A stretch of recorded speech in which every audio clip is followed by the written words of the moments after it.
Hello बच्चों, आज हम स्टार्ट कर रहे हैं मैथमेटिक्स का चैप्टर लाइंस एंड एंगल, जो क्लास 9th का है। वैसे ये चैप्टर 9th और 10th दोनों स्टूडेंट्स के लिए हेल्पफुल रहेगा। तो आइए डिस्कस करते हैं। तो लाइंस और एंगल को स्टार्ट करने से पहले आपको पता होना चाहिए पॉइंट क्या होता है। पॉइंट पॉइंट एक ऐसी एंटिटी है जिसमें ना तो कोई डायमेंशन, ना तो कोई लेंथ होती है, ना विड्थ होती है, ना डेप्थ होती है, ना हाइट होती है, ना एरिया होता है, ना वॉल्यूम होता है। इसका मतलब पॉइंट जो है एक ऐसी एंटिटी है जो डायमेंशन लेस है। डायमेंशन लेस एक ऐसी क्वांटिटी है, एक ऐसी एंटिटी है जो डायमेंशन लेस होती है। इसकी ना तो लेंथ होती है, ना विड्थ होती है, ना हाइट होती है, ना डेप्थ होती है, ना एरिया होता है, ना वॉल्यूम होता है, कुछ भी नहीं है। तो इसको हम बोलते हैं पॉइंट। और पॉइंट के प्रोग्रेशन से ही बनती है लाइन। मतलब पॉइंट जब फॉरवर्ड डायरेक्शन में मूव करता है तो बनती है लाइन। तो अगर हम लाइन की बेसिक डेफिनेशन की बात करें, लाइन के बेसिक डेफिनेशन की अगर हम बात करें तो इसको हम बोलते हैं path of point. Path of point is called line. तो पॉइंट का पाथ देखिए, ऐसे कर्व भी हो सकता है और ऐसे स्ट्रेट भी हो सकता है। इसका मतलब जो लाइन है वो कर्व भी हो सकती है और स्ट्रेट भी हो सकती है। तो जिस तरह से पॉइंट मूव करेगा उस तरह की लाइन बनेगी। अगर स्ट्रेट मूव करेगा तो स्ट्रेट लाइन बनेगी, अगर कर्व पाथ में मूव करेगा तो कर्व लाइन बनेगी। और लाइन को रिप्रेजेंट कैसे करते हैं? तो लाइन को रिप्रेजेंट करते हैं कुछ ऐसे। हमने दोनों तरफ एरो हेड लगाना है यहाँ पे। अगर एक लाइन आप बना रहे हो तो दोनों तरफ आपको एरो हेड लगाना होगा। इसको हम बोलते हैं लाइन। इसके बाद आता है रे। रे क्या है? तो रे का जो रिप्रेजेंटेशन है वो कुछ ऐसे है। अगर एक तरफ आप एरो हेड लगा रहे हो, एक तरफ अगर आप एरो हेड लगा रहे हो तो इसको आप बोलते हो रे। इसके बाद बात करते हैं हम लाइन सेगमेंट की। इसके बाद आता है लाइन सेगमेंट। क्या है लाइन सेगमेंट? लाइन सेगमेंट किसको बोलते हैं? तो अगर जैसे हमने एक लाइन बनाई ऐसे और इसका एक छोटा सा पार्ट मान लो कट कर लिया, जैसे ये पॉइंट ए है और ये वाला पॉइंट बी है, तो इस ए बी पार्ट को हम बोलते हैं लाइन सेगमेंट में। अगर अलग से इसको बनाऊं तो ये जो पॉइंट है ए और बी के बीच में ये जो पार्ट दिख रहा है आपको लाइन का, this part is called line segment. तो इसको हम बोलते हैं लाइन सेगमेंट। अब ये तो बात हुई लाइंस के बारे में। अब अगर हम बात करें एंगल्स की, तो एंगल जो है एक लैटिन वर्ड एंगुलस से बना है और एंगुलस का मतलब होता है कॉर्नर। इसका मतलब एंगल हमेशा एक कॉर्नर बनाएगा। जैसे मान लीजिए ये दो रेस एक पॉइंट से ओरिजिनेट हो रही हैं, तो जिस पॉइंट पे ओरिजिनेट हो रही हैं इस पॉइंट को हम क्या बोलते हैं? वर्टेक्स बोलते हैं। और यही वर्टेक्स क्या है? कॉर्नर है। तो ये आपका जो वर्टेक्स है ये कॉर्नर पॉइंट है। तो इसी कॉर्नर पॉइंट पे एंगल बनता है। तो एक कोई एंगल है थीटा। तो दो आर्म्स के बीच में जो एंगल बनता है, दो आर्म्स के बीच में ये जो आपको कुछ गैप दिख रहा है, यही क्या है? एंगल है। This is theta. तो एंगल मैंने बताया आप लोगों की लैटिन वर्ड एंगुलस से बना है और एंगुलस का मतलब होता है कॉर्नर। कॉर्नर मीन्स, अब देखिए यहाँ पे दोनों आर्म्स मिलके यहाँ पे कॉर्नर क्रिएट कर रही हैं, तो जिसको हम वर्टेक्स बोलते हैं। तो आई थिंक एंगल आपको समझ आ गया होगा कि दो लाइंस किसी प्लेन में अगर एक दूसरे को इंटरसेक्ट कर रही हैं तो जिस पॉइंट पे इंटरसेक्ट करेंगी वहाँ पे एंगल बनाती हैं। नाउ अब हम बात करते हैं कि कौन कौन से एंगल होते हैं। टाइप्स ऑफ एंगल के बारे में अगर हम बात करें तो देखिए, टाइप्स ऑफ एंगल्स बिल्कुल बेसिक डेफिनेशंस से मैंने स्टार्ट किया है, तो आई थिंक सबको समझ आएगा। तो फर्स्ट एंगल है एक्यूट एंगल। Acute angle. तो एक्यूट एंगल क्या होता है? अगर एंगल को मैं थीटा से डिनोट करूं और थीटा की वैल्यू अगर लेस देन 90 डिग्री है तो इसको हम बोलते हैं एक्यूट एंगल। कैसे बनाओगे आप? कुछ इस तरह से। अगर ये थीटा है तो आपको दिख रहा है कि थीटा की वैल्यू 90 डिग्री से छोटी है, तो this is acute angle. Now second one is right angle. Right angle. तो right angle means theta is 90 degree. If theta is 90 degree then angle is called right angle. ये देखिए, ये angle 90 degree का है तो इसको हम बोलते हैं राइट एंगल। इसके बाद बात आती है ऑब्ट्यूज एंगल। Obtuse angle. तो अगर थीटा की वैल्यू 90 डिग्री से बड़ी है, if theta is greater than 90 degree like this, अगर हम इस तरह से बनाते हैं तो यहाँ पे आपको दिख रहा है कि थीटा जो है 90 डिग्री से बड़ा है, तो ये केस है ऑब्ट्यूज एंगल की। अब इसके बाद हम बात करते हैं fourth angle is straight angle. Straight angle, straight angle क्या है? अब स्ट्रेट एंगल में आप देखोगे कि एक रे जो है इधर है और इसी पॉइंट से एक रे अगर इधर बना दो आप, तो दोनों रे आपस में 180 डिग्री का एंगल बना रही हैं। तो अगर आपका एंगल थीटा जो है 180 डिग्री है तो इसको हम बोलते हैं स्ट्रेट एंगल। नाउ इसके बाद आता है, इसके बाद रिफ्लेक्स एंगल। रिफ्लेक्स एंगल, तो रिफ्लेक्स एंगल क्या है? तो जैसे मान लीजिए हमारे पास एक कोई एंगल है ऐसे, दिस वन इज़ थीटा, और आपसे पूछा जाए इस थीटा का रिफ्लेक्स एंगल क्या होगा, तो इस थीटा को छोड़ के बाकी जो आपको पूरा रिमेनिंग पोर्शन एंगल का दिख रहा है, this angle is called reflex angle. तो इस एंगल को हम बोलते हैं reflex of theta. Reflex of theta. Now इसके बाद आता है कंप्लीट एंगल। कंप्लीट एंगल क्या होता है? कंप्लीट एंगल, तो जैसे एक कोई रे है, इसके चारों तरफ, इसके अराउंड अगर ये पूरा एंगल अगर हम देखें तो इस पूरे एंगल को हम बोलते हैं कंप्लीट एंगल। तो यहाँ से एंगल स्टार्ट हुआ है और ये पूरा एंगल कवर हो रहा है 360 डिग्री, तो इसको हम बोलते हैं कंप्लीट एंगल। अब बात आती है complementary angle. Complementary angle, complementary angle क्या है? कॉम्प्लीमेंट्री एंगल क्या है? तो अगर दो एंगल्स का समेशन, मान लीजिए दोनों एंगल्स थीटा 1 और थीटा 2 हैं, और इन दोनों एंगल्स का समेशन अगर 90 डिग्री होता है तो हम दोनों एंगल्स को बोलते हैं कॉम्प्लीमेंट्री एंगल्स। तो हम इस केस में दोनों एंगल्स को बोलते हैं कॉम्प्लीमेंट्री एंगल। अब इसके बाद हम बात करते हैं supplementary angle. Supplementary angle, supplementary angle क्या है? सिमिलरली अगर दो एंगल्स हमारे पास हैं थीटा 1 और थीटा 2 और इनका समेशन अगर 180 डिग्री आता है तो इन दोनों एंगल्स को हम बोलते हैं supplementary angles, that is theta 1 and theta 2। Now the next is adjacent angle. Adjacent angle, angle adjacent angle. Adjacent angle क्या है? तो देखिए एडजेसेंट एंगल में दो चीज़ें कॉमन है, एक तो इसका वर्टेक्स कॉमन होगा और दूसरा एक आर्म कॉमन होती है। जैसे मान लीजिए पॉइंट O है, ये A है, this one is B and this is C। तो एक एंगल यहाँ पे आपका बन रहा है थीटा 1 और दूसरा एंगल बन रहा है आपका थीटा 2, थीटा 1 एंड थीटा 2। तो थीटा 1 और थीटा 2 में दो चीज़ें आपको सेम कॉमन दिखेंगी, एक तो आपका वर्टेक्स O कॉमन दिख रहा है और दूसरा ये OB जो आर्म है, ये दोनों एंगल में कॉमन है। तो अगर कहीं पे दो एंगल्स कुछ इस तरह से बन रहे हैं कि दोनों में एक आर्म कॉमन हो और एक ये वर्टेक्स कॉमन हो, तो इसका मतलब theta 1 and theta 2 both are adjacent angle. तो ये एडजेसेंट एंगल की प्रॉपर्टी है। इसके बाद हम बात करते हैं लीनियर पेयर ऑफ एंगल्स। इसके बाद आता है linear pair of angles. Linear pair of angles, इसको हम LPA भी शॉर्ट में बोलते हैं, linear pair of angle.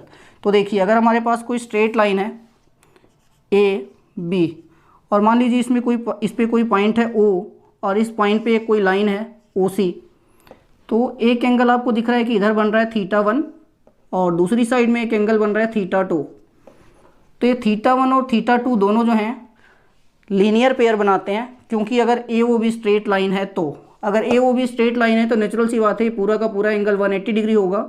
It means theta 1 plus theta 2 is equal to 180 degree. तो ये है लीनियर पेयर ऑफ एंगल्स की कंडीशन। इसके बाद नेक्स्ट एंगल आता है vertically opposite angle. Vertically opposite angle क्या होता है?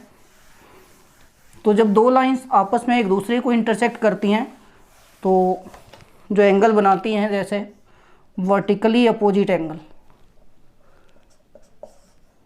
Vertically opposite angle. तो जैसे देखिए एक लाइन ए है और एक लाइन ए है, ये मान लीजिए लाइन है ए बी और ये लाइन है आपकी सी डी, और ये ओ पॉइंट पे अगर इंटरसेक्ट कर रही है और ये वाला एंगल मान लीजिए 1 है और ये वाला एंगल 2 है, तो यहाँ पे एंगल 1 और angle 2 these both angles are vertically opposite angles and both are equal. Angle 1 is equal to angle 2, और ये वाला एंगल अगर 3 है और ये वाला एंगल इधर अगर 4 है, तो similarly angle 3 is equal to angle 4। और ये कौन सी केस है? वर्टिकली अपोजिट एंगल्स की केस है, वर्टिकली अपोजिट एंगल्स की केस है। नाउ इसके बाद हम कुछ डिस्कस करते हैं छोटी छोटी चीज़ें, जैसे पैरेलल लाइन क्या होती है, पैरेलल लाइंस क्या है।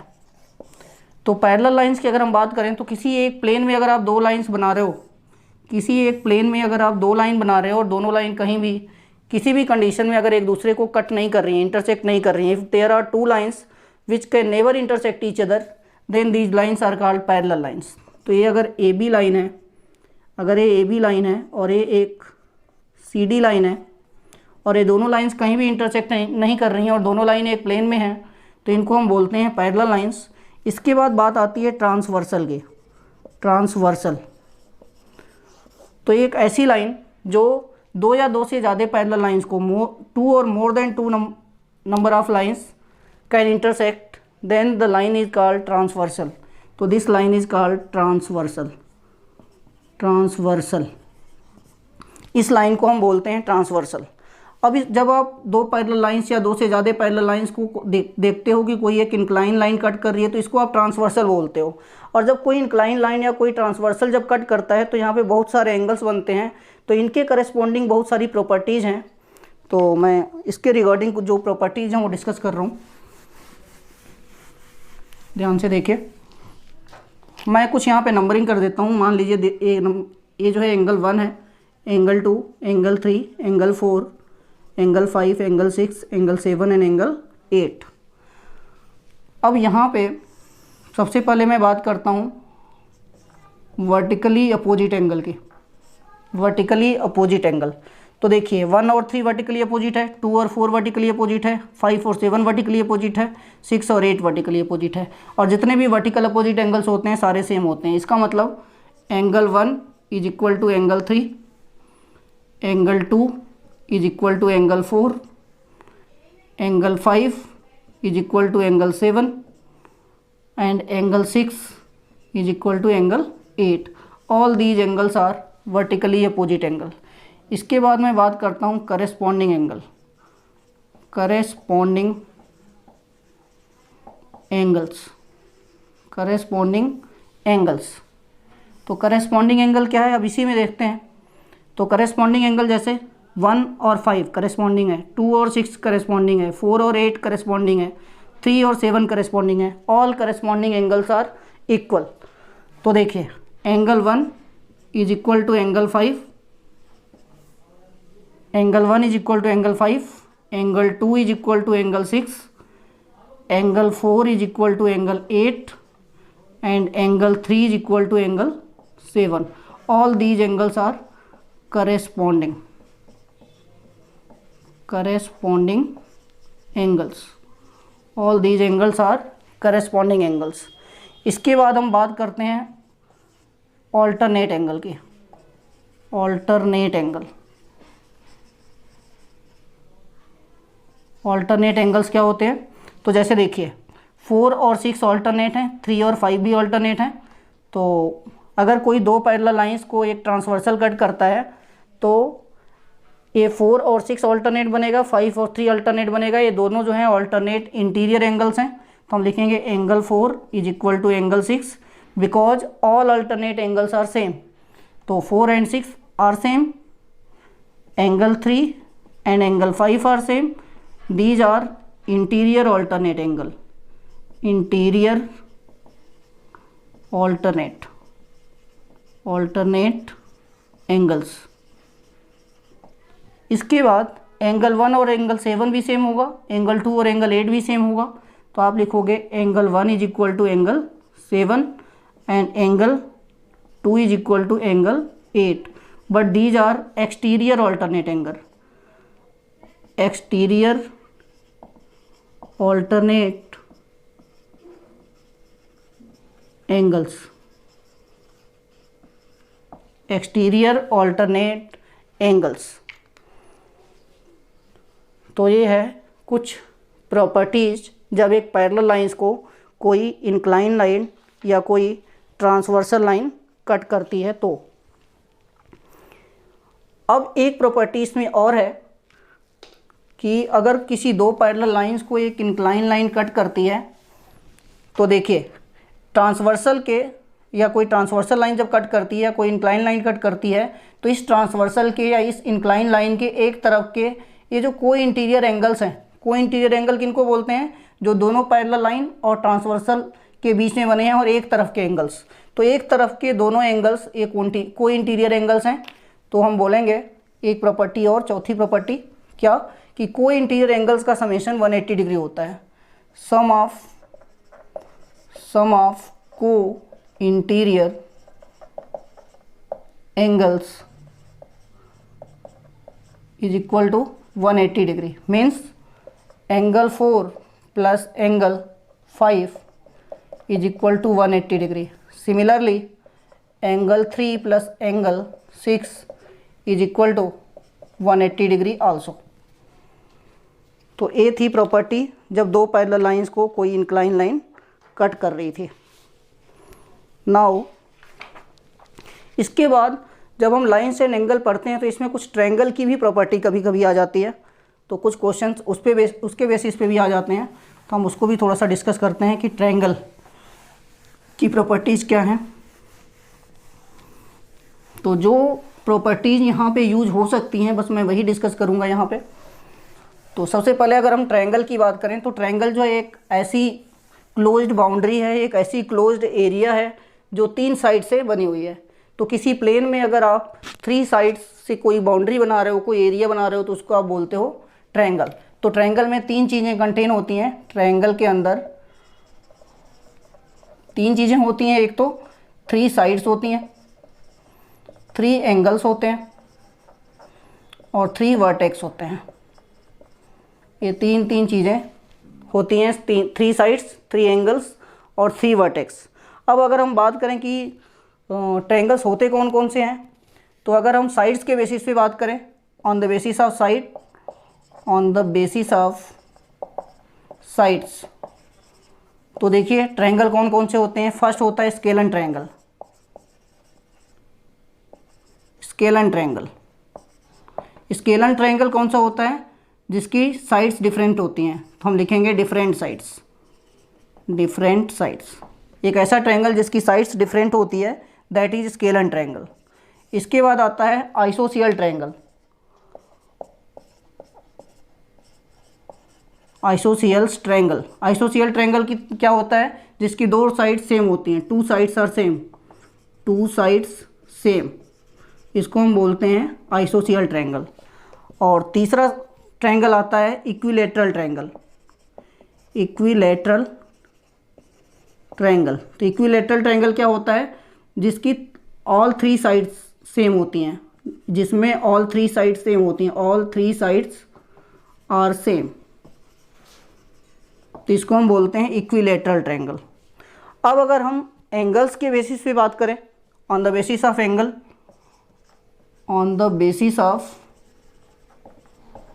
एंगल्स,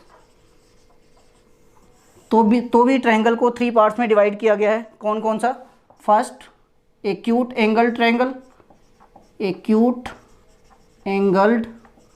ट्रायंगल, दूसरा right angled triangle, and third one is obtuse angled triangle. Acute angle triangle का मतलब क्या है, जिसमें सारे एंगल्स 90 से छोटे होंगे। राइट एंगल ट्रायंगल का मतलब क्या है, जिसमें एक एंगल 90 के इक्वल होगा। और ऑब्ट्यूज एंगल ट्रायंगल का क्या मतलब है, जिसमें एक एंगल 90 डिग्री से बड़ा होगा। तो इस तरह के ट्रायंगल को हम बोलते हैं acute angle triangle, right angle triangle and obtuse angle triangle. तो ये तो बेसिक टाइप्स हुए। अब ट्रायंगल की जहाँ तक हम बात कर रहे हैं तो उसमें कुछ छोटी छोटी डेफिनेशंस और पता होनी चाहिए। जैसे ट्रायंगल का एल्टीट्यूड क्या होता है। जैसे अगर हम बात करें एल्टीट्यूड की, एल्टीट्यूड, क्योंकि ये चीज़ें यूज होती हैं इसलिए मैं यहाँ पे डिस्कस कर रहा हूँ। देखिए जैसे मान लीजिए कोई ट्रायंगल है A B C, A B C कोई ट्रायंगल है, तो एल्टीट्यूड का मतलब होता है किसी भी वर्टेक्स से उसके अपोजिट साइड पे आप परपेंडिकुलर ड्रॉ करो। तो जैसे मान लीजिए वर्टेक्स बी से मैंने एक परपेंडिकुलर ड्रॉ कर दिया, ए मान लीजिए पॉइंट डी है, तो ये जो बी डी है, this B D is altitude, altitude. इसी तरह से आप ए से भी ड्रॉ कर सकते हो और सी से भी ड्रॉ कर सकते हो। तो किसी भी ट्रायंगल के 3 एल्टीट्यूड बनेंगे, एक जैसे बी डी बन रहा है उसी तरह से ए से ड्रॉप करोगे, उसी तरह से सी से भी ड्रॉप होगा, तो 3 एल्टीट्यूड बन जाएंगे। तो आई थिंक आपको समझ आ गया होगा एल्टीट्यूड क्या है। Altitude is the perpendicular distance drawn from any vertex to the opposite side. Now इसके बाद हम बात करते हैं मीडियंस की। मीडियंस क्या होती हैं। तो जैसे मान लीजिए एक ट्रायंगल है हमारे पास ए बी सी, ये कोई ट्रायंगल है ए बी सी, तो किसी भी वर्टेक्स से आप एक ऐसी लाइन ड्रॉ करो जो अपोजिट साइड को 2 इक्वल पार्ट्स में डिवाइड करे। हमने एक वर्टेक्स से एक ऐसी लाइन ड्रॉ की ए डी, जो क्या किया, बी डी और सी डी 2 पार्ट्स में, इक्वल पार्ट्स में बी सी को डिवाइड कर दिया। अगर B D is equal to C D बन जाता है, अगर आप ए डी लाइन ड्रॉ करते हो और बी डी और सी डी इक्वल हो जाते हैं, इट मीन्स जो ए डी है आपका वो एक मीडियन है। तो मीडियन की प्रॉपर्टी क्या है। मीडियन एक ऐसी लाइन है जो जिस वर्टेक्स से ड्रॉ की जाती है उस वर्टेक्स की अपोजिट साइड को 2 इक्वल पार्ट्स में डिवाइड करती है। तो ये है आपकी मीडियन। इसके बाद ट्रायंगल में बहुत सारे सेंटर्स भी होते हैं, जैसे इन सेंटर हो गया, सरकम सेंटर हो गया, ग्रेविटी सेंटर हो गया, ऑर्थो सेंटर हो गया। तो उनके बारे में भी मैं डिस्कस कर रहा हूँ। तो सबसे पहले मैं बात कर रहा हूँ इन सेंटर की। इन सेंटर, इन सेंटर क्या होता है। तो जैसे आपके पास कोई ट्रायंगल है, ये मान लीजिए एक ट्रायंगल है ए बी सी, तो अगर इन तीनों वर्टेक्स से अगर हम एंगल बाई सेक्टर ड्रॉ करें, अगर हम तीनों वर्टेक्स से एंगल बाई सेक्टर ड्रॉ करें, तो ये तीनों एंगल बाई सेक्टर कहीं ना कहीं कट करेंगे। तो मान लीजिए इस पॉइंट पे कट कर रहे हैं,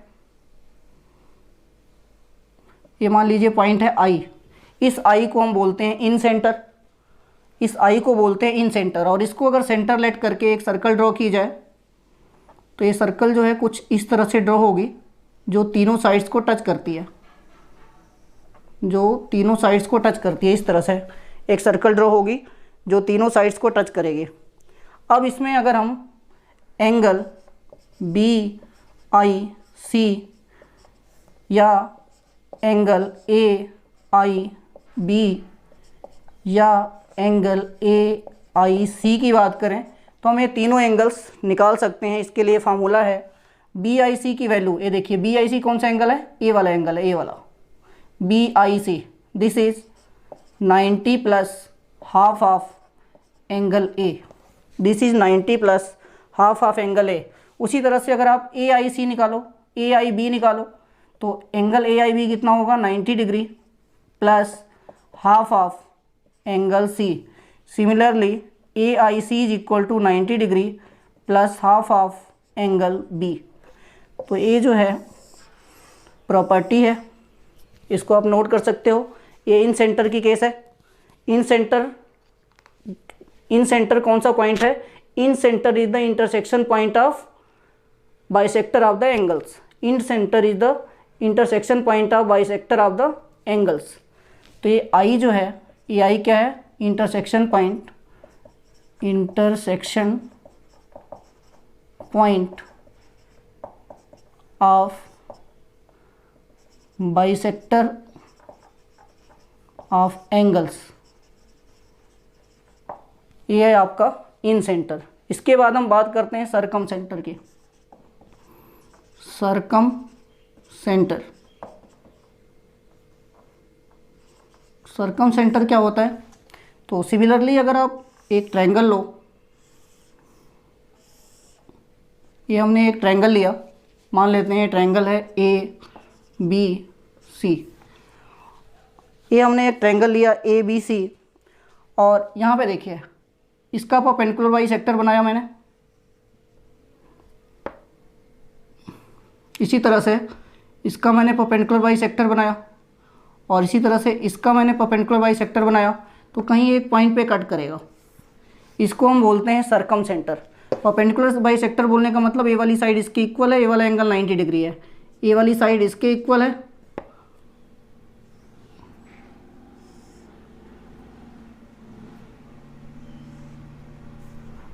ए वाली साइड इसके इक्वल है और ए वाला एंगल 90 डिग्री है, ए वाली साइड इसके इक्वल है और ए वाला एंगल 90 डिग्री है।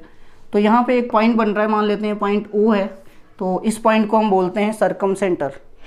इस पॉइंट को बोला जाता है सरकम सेंटर। और अगर मैं B को O से मीट कर दूं, O को C से मीट कर दूं,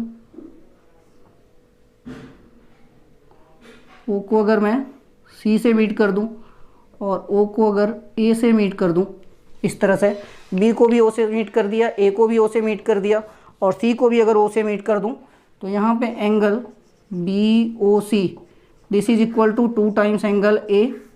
similarly AOB is equal to 2 times angle C and similarly angle AOC is equal to 2 times angle B होगा। नोट कर लीजिए इसको, ये जो है सरकम सेंटर के केस में प्रॉपर्टी है। नाउ इसके बाद आता है सेंट्रोइड।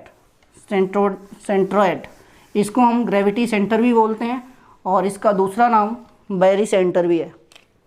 सेंट्रोइड, सेंट्रोइड इसको हम ग्रेविटी सेंटर भी बोलते हैं, ग्रेविटी सेंटर, या इसका एक दूसरा नाम बैरी सेंटर भी है। अब ये क्या है, मान लीजिए हमारे पास कोई ट्रायंगल है, ये ट्रायंगल हमारे पास ABC।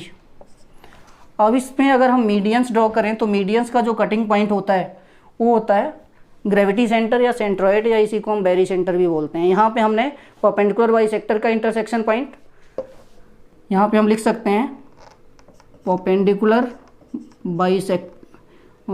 Intersection point, intersection of perpendicular bisector. और यहाँ पे जो है ये बैरी सेंटर क्या है, intersection of medians.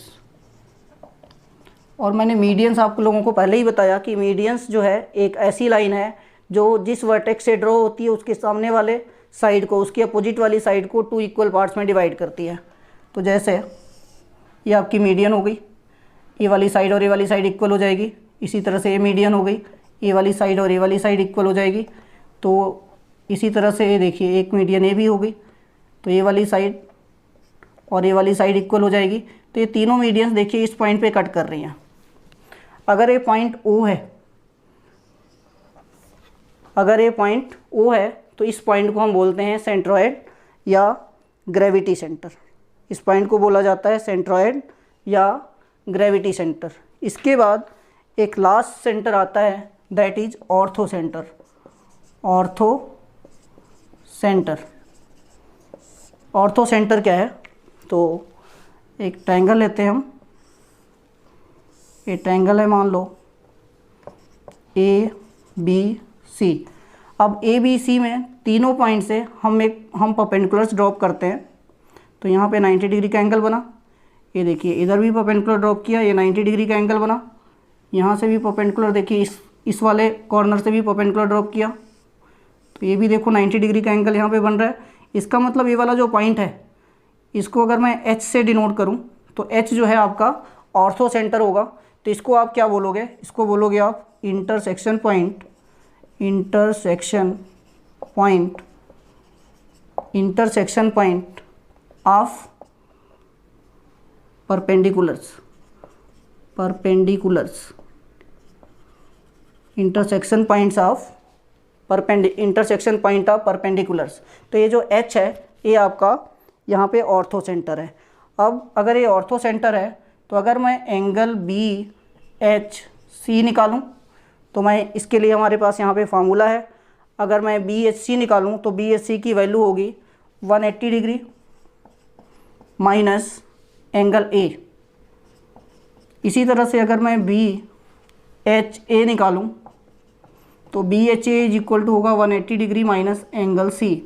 Similarly angle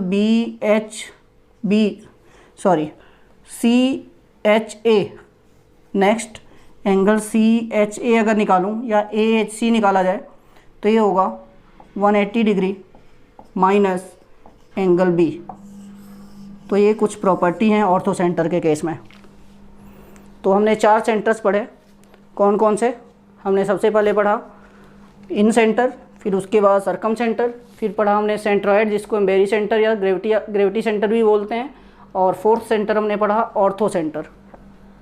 अब अगर किसी इक्विलेटरल ट्रायंगल में बात की जाए तो ये सारे सेंटर्स एक ही पॉइंट पे आते हैं। आप नोट कर सकते हो, इसको नोट करके लिख सकते हो कि अगर हम किसी इक्विलेटरल ट्रायंगल में बात करें, in case of equilateral triangles all centres are same. In case of equilateral triangles all centres are same. और अगर पर्टिकुलरली अगर बात की जाए ऑर्थो सेंटर, बेरी सेंटर और सरकम सेंटर के, पर्टिकुलरली अगर हम बात करें कौन कौन से सेंटर की, ऑर्थो सेंटर, सरकम सेंटर और बेरी सेंटर, ये जो 3 सेंटर आपको दिख रहे हैं, बेरी सेंटर, सरकम सेंटर और ऑर्थो सेंटर, किसी भी ट्रायंगल में अलाइंड होते हैं हमेशा। किसी भी ट्रायंगल में हमेशा ये तीनों सेंटर्स अलाइन होते हैं, मतलब एक लाइन में होते हैं, और उस लाइन को हम बोलते हैं Euler line. That line is called Euler line. तो इस तरह से मैंने लाइंस के बारे में, एंगल्स के बारे में और कुछ ट्रायंगल्स के बारे में डिस्कस किया। Generally triangles, types of triangle और ट्रायंगल के सेंटर्स के बारे में। तो यही चीज़ें हमारे इस चैप्टर में यूज होंगी। तो बाकी इसके बेसिस पे क्वेश्चंस हम नेक्स्ट वीडियो में करेंगे। Thank you so much.